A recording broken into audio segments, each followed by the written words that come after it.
Good morning. Tiningnan ko muna yung aking pananim na nililipat ko yung iba para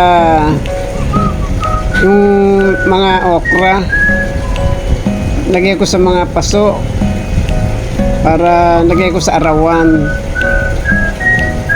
At yung mga bugambilya ko nagkasala-salabat na sa bayabas. At meron diyang isang manggang nag-iisa. Ayun o. Iisa pa lang ang bunga. Kauna-unahan. Dalawa pala yan. Dalawa pa lang ang bunga. Pansamantala, yan muna. Salamat mga kapalo, reels and viewers. Thank you.